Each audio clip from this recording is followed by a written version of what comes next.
Всем привет, покажу вам такой прикол. Вам Ирил.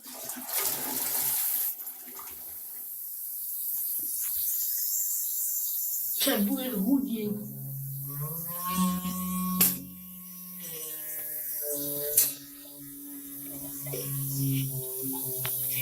Вот это гудит сильно. Вот почему. И это выгнули, и оно теперь и бачок, даже полгудит. Сами туалет гудит. Но зато меньше расход.